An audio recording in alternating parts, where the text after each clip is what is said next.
Bueno, buenos días a todos. Abrimos ahora el aula de polo posterior en la que vamos a hablar de retinoblastoma, distrofias hereditarias de la retina y cirugía vitreoretiniana. ¿Vale? Vamos a contar con los doctores, doctor Jaume Català, que es cirujano de vitreoretina y experto en retinoblastoma y distrofias hereditarias del Hospital Sant Joan de Déu y el Hospital de Bellvitge, y también con el doctor Jesús Díaz, que es cirujano de vitreoretina y experto en uveitis y retina pediátricas en el Hospital Sant Joan de Déu y el Hospital de Sant Pau. Yo me presento, soy la doctora Marina Barraso y me he incorporado recientemente al equipo de polo posterior del servicio de Sant Joan de Déu. Y voy a ocuparme principalmente, además de la cirugía vitreoretiniana con mis compañeros, del manejo de las distrofias hereditarias de la retina. ¿Vale? En primer lugar, os recuerdo que disponemos de un chat en el que podéis lanzar vuestras preguntas. Y al final de cada bloque, que va a haber 2, seleccionaremos algunas de ellas para que los ponentes nos las respondan. Ruego a todos los ponentes que os ciñáis todo lo posible al tiempo establecido. ¿Vale? Un minuto antes de acabar la presentación os avisaré para que lo tengáis en cuenta.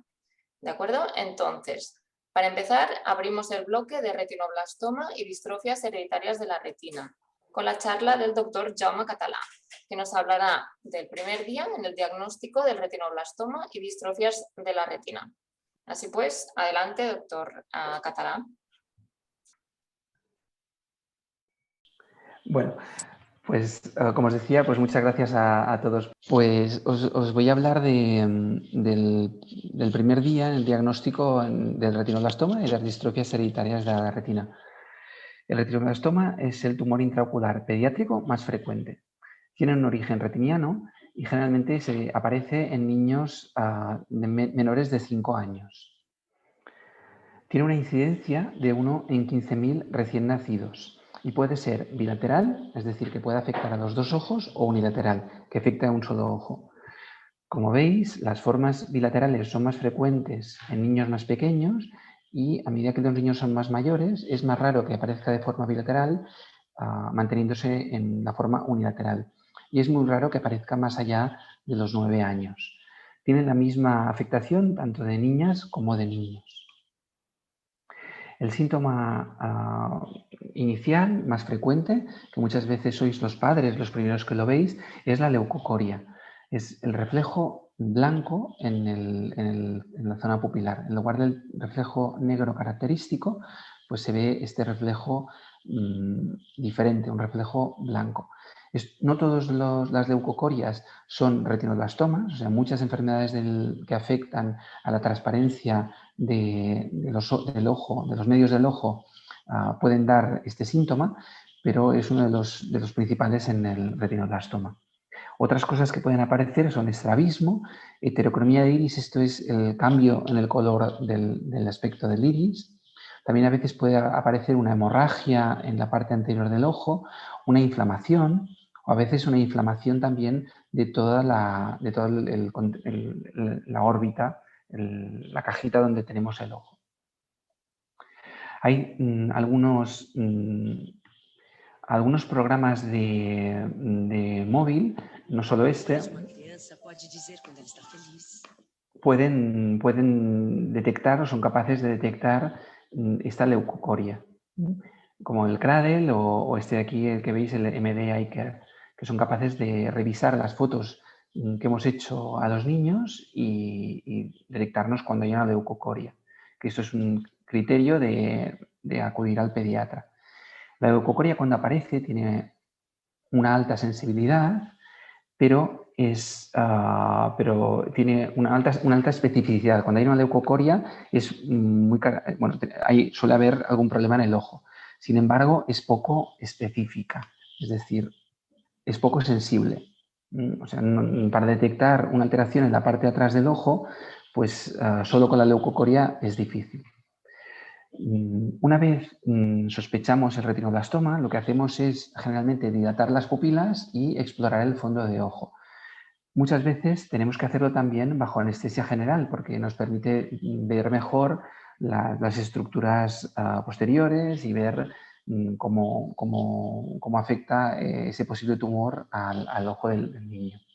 Y este es el aspecto que vemos mediante las fotos que tomamos con los retinógrafos que tenemos generalmente en quirófano. Aquí veis el aspecto del nervio óptico, las arterias y las venas de la retina. Esto es la zona central. Y aquí tenemos dos pequeños tumores que están afectando al ojo de uno de los pacientes. Y en el otro ojo, en este caso era un tumor bilateral, vemos que el nervio óptico está en la zona de ahí atrás, escondido, y tenemos un tumor más grande que afecta tanto alrededor del nervio óptico como a la zona central del ojo, a la mácula. También muchas veces lo que hacemos es realizar ecografías, que lo que nos permiten es medir las estructuras del tumor, cómo de grande es ese tumor, y también muchas veces tenemos que hacer a posteriori una resonancia magnética para ver que el tumor esté solo en el ojo y no afecte a las estructuras alrededor. Además, también es importante esa resonancia porque tenemos que ver que en algunos casos puede haber lesiones intracraneales que pueden estar asociadas al retinoblastoma. Además, en todos los casos hacemos un estudio genético en sangre porque ahora veréis que ese tumor tiene una fuerte base genética. El retinoblastoma está asociado a mutaciones en este gen, que es un oncogen que lo que hace es, su función es proteger a la hora de evitar que aparezcan tumores. Entonces, los pacientes con retinoblastoma tenemos dos formas de tumor. Las formas somáticas, en las que esa mutación del gen aparece solo en la retina, y generalmente estos niños desarrollan tumores unilaterales, es decir, afectan a un solo ojo y de forma a un solo tumor, un tumor solitario. Y en otros casos, esa mutación aparece en la línea germinal, es decir, aparece en todas las células de ese niño. Entonces, estos niños pueden haber desarrollado el tumor o bien con una mutación de novo, una mutación que aparece directamente en ese niño, o bien de forma heredada por parte de uno de sus padres. Entonces, estos pacientes característicamente dan tumores bilaterales y múltiples. Además, estos pacientes pueden tener riesgo de segundos tumores más adelante, a partir de la adolescencia, y son los que es más importante el asesoramiento genético. Siempre que diagnosticamos el retinoblastoma, yo siempre os digo que vamos a empezar una carrera de fondo. Es una carrera larga en la que va a ser muy importante la colaboración no solo del equipo médico, sino sobre todo de vosotros, de los padres, porque aparte de lo que es la enfermedad, pues ya sabéis que esto va a requerir pues muchas exploraciones, prácticamente, especialmente a lo largo del primer año, vamos a veros cada mes. Y vamos a tener a lo largo de ese tiempo buenas y malas noticias. Durante ese tiempo vamos a hacer tratamientos con quimio, tratamientos con láser, tratamientos con diferentes técnicas y en algunos casos pues las cosas van a ir bien y en otros vamos a tener pequeñas malas noticias, pero es muy importante la implicación de todos en sacar adelante vuestro hijo.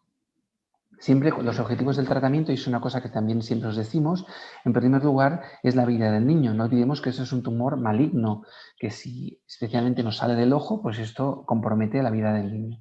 En segundo lugar, intentamos siempre que es posible la conservación del globo ocular y en aquellos casos en los que vemos que hay opciones, pues intentamos mantener la función visual. Y esta función visual puede ser la agudeza visual central, o sea, justo la visión más fina, y en algunos casos la visión periférica, es la visión que nos permite pues, andar y que en algunos casos pues, nos puede ser de mucha utilidad. Y además, cada vez más estamos hablando de una supervivencia sin comorbilidad, sin otras enfermedades que pueden ser provocadas o bien por el propio tumor o bien por los tratamientos que utilizamos para tratarlo, que cada vez buscamos que sean tratamientos menos agresivos con nuestros pacientes. Vamos a pasar ahora a las distrofias hereditarias de retina. Las distrofias hereditarias son unas alteraciones bien del vítreo, de la retina o de coroides que tienen en la mayoría un origen genético. Tienen una incidencia global de 1 en 3.000 personas y muchas veces suponen una pérdida visual importante y progresiva que en muchos casos afecta a niños o en adultos jóvenes en edad laboral. De hecho, es la primera causa de pérdida de visión en Europa en jóvenes en edad laboral. Además, muchas pueden ser aisladas o algunas de ellas pueden ser asociadas a un síndrome con alteraciones en otros órganos. Los síntomas, generalmente, muchas veces vosotros mismos os dais cuenta que nos podemos encontrar con niños que tienen dificultades para manejarse en condiciones de poca luz, lo que llamamos nictalopia. En otros casos, lo que tenemos son fotofobia, molestias con la luz. Y en casos en niños más pequeños, lo que podéis notar son unos movimientos de los ojos, como en esta imagen que veis aquí, en los que los ojitos no nos paran quietos. Es una cosa que llamamos nistagmo. Ya hemos visto en la charla anterior que son muy importantes tanto los antecedentes personales como los antecedentes familiares. Muchas veces lo que realizamos es un árbol genealógico en la que nos permite orientarnos un poquito sobre qué tipo de enfermedad estamos tratando. Después, en cuanto a la exploración oftalmológica, intervenimos tanto los optometristas que miden la agudeza visual, hacemos test de colores, después también exploramos la parte anterior del ojo, exploramos el fondo de ojo con dilatación de la pupila, después también podemos realizar estudios del campo visual y tomamos fotos. Estas fotos muchas veces ya nos permiten llegar a un diagnóstico clínico, ya sean mediante retinografías o mediante tomografías de coherencia óptica. Y en muchos casos es necesario hacer estudios electrofisiológicos, que son unos flashes de luz en las que mediante unos cables evaluamos la respuesta de la retina o del nervio óptico a diferentes estímulos. Con todas estas pruebas llegamos a un diagnóstico clínico de presunción que en nuestro centro, gracias a la ayuda de todas las tecnologías que hemos incorporado y todos los profesionales que están implicados, pues llega a ser hasta de un 95% de los casos. Y esto siempre, o en muchos de los casos, va seguido de un estudio genético, que es lo que os ha hablado antes el doctor Martínez, que la mayoría de los casos suele ser un estudio mediante Next Generation Sequencing. Es un estudio de todo el exoma en el que analizamos los genes que están implicados en enfermedades oftalmológicas. Como habéis visto en la diapositiva anterior, existen más de 270 genes implicados en distrofias hereditarias de la retina. Y como veis, tienen su complejidad porque algunos son responsables de una sola enfermedad, pero otros aparecen en muchas enfermedades, como por ejemplo retinosis pigmentaria, amaurosis congénita de Leber, distrofias de conos. Entonces, según la clínica y según el estudio genético, pues podemos llegar en algunos casos al diagnóstico genético, que eso es el diagnóstico de confirmación. Mediante el estudio genético llegamos a un diagnóstico genético en un 60% de los casos. Esto quiere decir que el resto del 40% nos tenemos que quedar con el diagnóstico clínico. En estos casos seguimos estudiando esos estudios genéticos para en visitas posteriores poder llegar a ese diagnóstico genético en aquellos casos en los que es posible. Una vez tenemos ese diagnóstico genético o a veces solo con el diagnóstico clínico, podemos realizar un asesoramiento genético, que esto permite ver qué riesgos tenemos en cuanto a futuros niños de la pareja o bien en futuros descendientes del paciente enfermo. Después también establecemos en todos los casos un seguimiento anual para poder hacer un seguimiento de nuestros pacientes y ver qué evolución tiene cada una de estas enfermedades, porque en cada paciente va a ser una evolución diferente. Incluso dentro de una misma familia con una misma enfermedad, unos pacientes van a tener un seguimiento, una evolución más rápida y otros más lenta. También este seguimiento nos permite realizar tratamiento de las complicaciones asociadas, establecer ayudas mediante baja visión y filtros en aquellos casos de fotofobia o de protección solar. Muchas veces necesitamos el apoyo de asociaciones de pacientes y de la ONCE para ofrecer un apoyo psicosocial a nuestros pacientes Y después también, y esto es novedad, podemos aplicar terapias avanzadas en aquellas enfermedades en las que empieza a haber tratamientos curativos mediante terapia génica u otros tipos de terapia. Y además también participar en ensayos clínicos en algunas de estas enfermedades.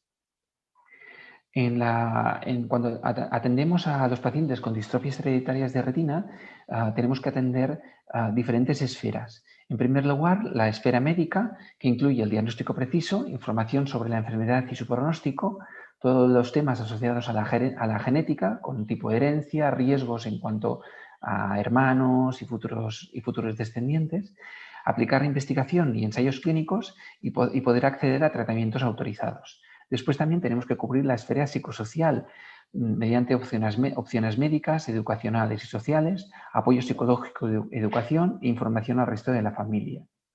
Y después también la esfera práctica en cuanto a ayudas económicas, adaptación a la vida diaria y movilidad y accesibilidad. Y en esas dos esferas es en las que muchas veces las asociaciones de pacientes nos dais pues, un plus a la hora de la atención a estos pacientes. Y sin más, pues muchísimas gracias a toda vuestra asistencia. Si os parece, continuamos con las charlas y haremos un pequeño bloque de preguntas según nos irá informando la doctora Barraso. Muy bien, muchas gracias, Jaume. Pasamos ahora al bloque quirúrgico, en el que el doctor Jesús Díaz nos va a hablar de la vitrectomía en edad pediátrica. Luego, también, como hemos hecho ahora, daremos voz a un par de asociaciones más para cerrar el aula. Así que, adelante, doctor Díaz. Buenos días. El objetivo de mi charla es explicaros de una forma pues, entendible cuál es la cirugía que más frecuentemente hacemos los cirujanos de retina. En este caso, Jaume y yo llevamos muchos años trabajando aquí haciendo la vitrectomía, la cirugía de retina en edad pediátrica y que tenemos la gran suerte de que Marina se ha unido a nosotros recientemente. La vitrectomía es una de las cirugías que hacemos los cirujanos de retina, posiblemente la más importante y la que más frecuentemente hacemos. Antes de empezar a hablar de vitrectomía, un pequeño recuerdo de la anatomía del ojo. Jaume ya nos lo ha explicado a primera hora, pero simplemente para recordaros y para que tengamos una idea de cómo actuamos en la vitrectomía, pensemos que el vitrio es el gel que ocupa casi toda la parte posterior del ojo, del globo ocular, y que le confiere su distribución tridimensional, o sea, le mantiene su volumen. Y la retina es un tejido tremendamente fino que tapiza el ojo por dentro. Como una analogía, sería como estar dentro de una habitación que está rellena de vitrio y el papel pintado que empapela las paredes sería la retina. ¿En qué consiste, pues, la vitrectomía? Pues consiste con 3 pequeñas incisiones, muy pequeñitas, de incluso menos de 1 milímetro. Entramos dentro del ojo, extraemos el humor vitrio y actuamos sobre la retina. Para la mayoría de cirugías de retina, la mayoría de vitrectomía, de enfermedades de retina, precisan que extraigamos el vitrio y que actuemos sobre la retina. ¿Y en qué enfermedades vamos a utilizarlo? Pues no es una cirugía que se use para una sola enfermedad. Se usa para decenas de enfermedades y os voy a explicar las más típicas y las más conocidas y las que posiblemente os puedan interesar un poco más. Y os hablaré en cuatro grandes grupos de las patologías para las que necesitamos la vitrectomía. En primer lugar, el desprendimiento de retina, que seguro que es el que más os suena, que con la analogía así un poco de estar por casa que os hacía antes, sería como el papel pintado se ha despegado, que es como veríamos en esta foto. Toda esta zona que vemos blanca, imaginad que es la retina que está más cerca de nosotros porque se ha separado de las paredes del ojo. Pues esta es una enfermedad, el desprendimiento de retina es una patología en la que en muchas ocasiones necesitamos vitrectomía. No siempre, pero podemos necesitar vitrectomía. Por ejemplo, si vemos un vídeo de una cirugía, esas bolsas blancas que vemos en la zona inferior es la retina separada y con unos pequeños instrumentos vamos extrayendo el humor vítreo, la gelatina, para poder poner la retina otra vez en su sitio, que eso sería la cirugía con vitrectomía del desprendimiento de retina. Entramos dentro, quitamos el vitrio, ponemos la retina en su sitio y la soldamos con láser o con frío, con crioterapia, etc. En ocasiones la retina está tan separada y tan cicatrizada que vemos pues, lo que vemos en esta imagen. Entramos y aquí, imaginad, pues toda la retina se ha acartonado, está totalmente rígida y aquí ya son vitrectomías aún más complejas. Un segundo bloque de enfermedades en las que podemos necesitar la cirugía, esta vitrectomía, son las malformaciones congénitas. Y aquí hay decenas de tipos, o sea, muchísimos tipos de malformaciones en las que podemos requerir cirugía. Por ejemplo, cuando no hay una formación completa del globo ocular, o sea, cuando hay, durante el desarrollo embrionario y fetal del ojo, en ocasiones no se acaba de cerrar, no se acaba de completar el desarrollo de la retina. En este caso es lo que llamamos un coloboma de retina, y este coloboma puede dar problemas como desprendimientos de retina, etcétera, que pueden necesitar vitrectomía. O en ocasiones, cuando estamos en vida intrauterina, dentro de nuestro ojo hay una arteria, hay una circulación que se llama circulación fetal. Dentro del vitrio transparente hay una arteria que va hacia la parte anterior y normalmente en las últimas semanas de gestación va desapareciendo, involuciona. Pues hay, en algunos niños, esta involución se detiene y nacen con una arteria dentro del ojo y con malformaciones asociadas. Podéis imaginar que para la visión, el hecho de tener una arteria permeable en el centro del ojo, pues no es muy bueno para la visión. Pues es otro grupo de enfermedades en las que podemos necesitar vitrectomía, como en este vídeo, que ya veis que la pupila está tremendamente blanca y está lleno de vasos sanguíneos porque tiene lo que llamamos la persistencia de la circulación fetal.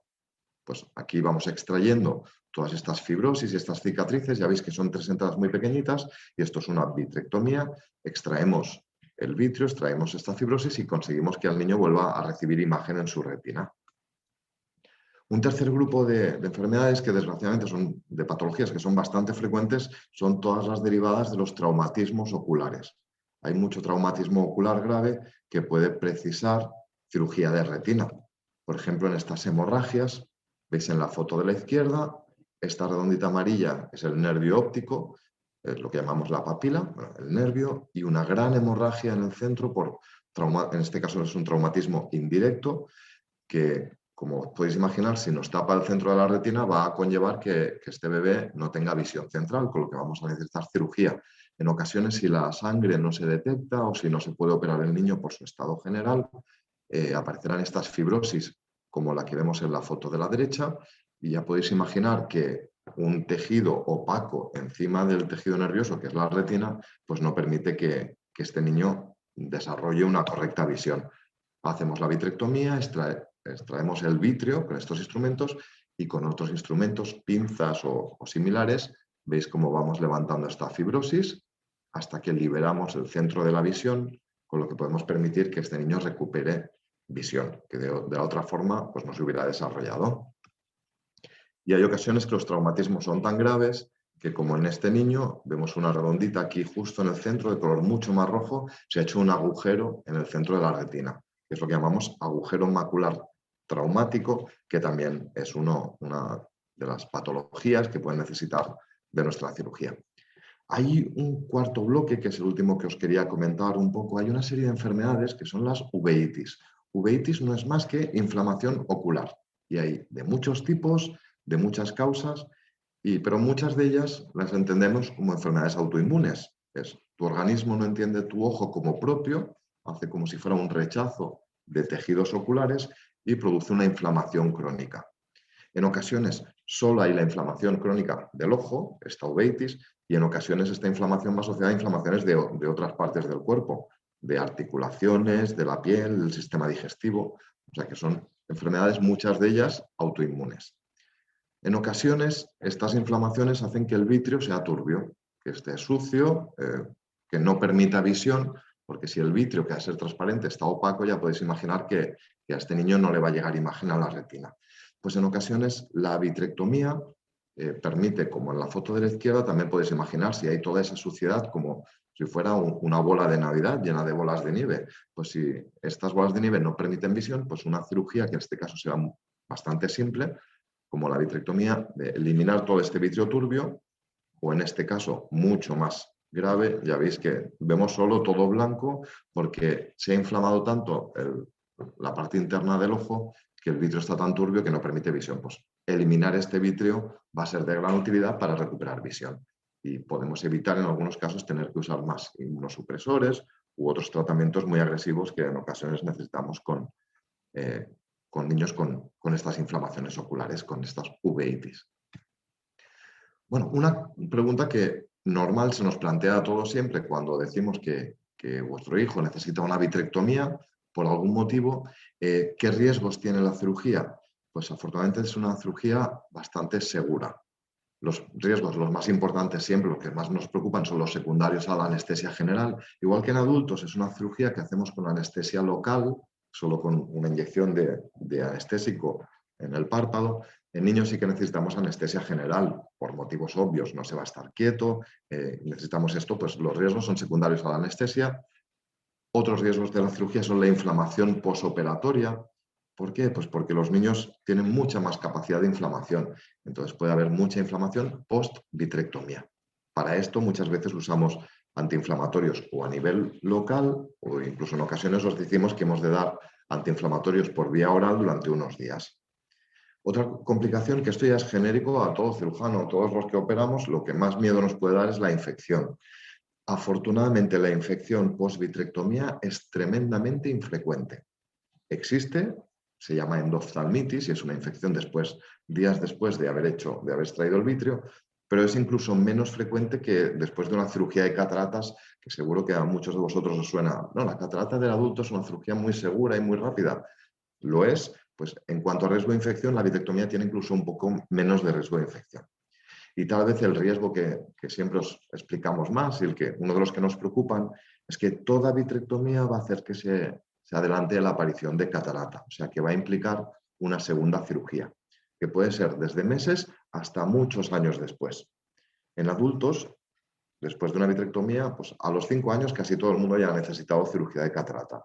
En niños podemos hacer vitrectomías y que 10 años después todavía no haya aparecido. Pero siempre es algo que hemos de tener en cuenta, que se adelantará la aparición de catarata, que afortunadamente tampoco es una cirugía demasiado agresiva. Algunos apuntes, algunas consideraciones o curiosidades. En ocasiones, muchas veces quitamos el vitrio, dejamos el ojo lleno de un suero y el ojo empieza a fabricar otro fluido, que es el humor acuoso, se rellena el ojo y ya está. Pero en ocasiones necesitamos, para aguantar bien la retina o por otros motivos, usar gases o una sustancia que le llamamos aceite de silicona. En estos casos intentamos que los niños pues, tengan que mirar un poco hacia abajo. Es una postura un poco antinatural. En adultos es casi obligatorio estar boca abajo durante 4, 5, 6 días, pero en niños ya sabemos que la mayoría no podemos tolerarlo, con lo que en niños más mayores sí que diremos, pues intentemos que miren hacia abajo. Eso es porque hemos puesto o gas o aceite de silicona. Como tanto el gas como el aceite flotan, si me pongo boca abajo, al flotar el gas aguanta la retina y por eso durante unos días usamos estas posiciones. Pero ya digo, normalmente si es un bebé a quien vamos a operar ya no contamos con realizarlo. Y también otro apunte es que si por el motivo que sea, para aguantar la retina que está muy débil, necesitamos poner silicona, aceite de silicona dentro del ojo, os comentaremos que al cabo de entre 1 o 3 meses haremos otra cirugía, que esta será menos agresiva, para extraer la silicona e intentar buscar la máxima visión posible. Bueno, pues así como conclusiones, ya habéis visto que la vitrectomía es una cirugía realmente es muy bonita, se ha modernizado muchísimo en los últimos años y tiene muchísimas indicaciones. Una cosa que es muy importante tener en cuenta, importantísimo, y es algo que siempre insistimos mucho, es que tanto la técnica como las indicaciones son muy diferentes a la vitrectomía del adulto. O sea, la vitrectomía en el niño no es como hacer una vitrectomía del adulto en un ojo más pequeño. No, hay muchísimas consideraciones, tanto de técnica como del manejo después de la cirugía, por lo que es muy importante que estas cirugías se hagan en centros con amplia experiencia en cirugía de niños, porque realmente tiene unas peculiaridades muy, muy importantes. Y se abre un gran futuro en la vitrectomía, en estos años recientes y en los próximos años, con nuevas técnicas y nuevos avances como pueden ser la endoscopia, que Jaume nos ha explicado un poquito antes, que ya es una técnica de la que disponemos aquí, que es usar cámaras intraoculares para mejorar la visualización, técnicas de más pequeña incisión y la vitrectomía en las nuevas técnicas de terapia génica, es decir, para el tratamiento de las distrofias, las inyecciones de virus necesitan, la mayoría de los estudios que se están haciendo, una vitrectomía previa, o sea que también esta cirugía tiene un gran papel en el tratamiento de enfermedades médicas como las distrofías de la retina. Y muchas gracias.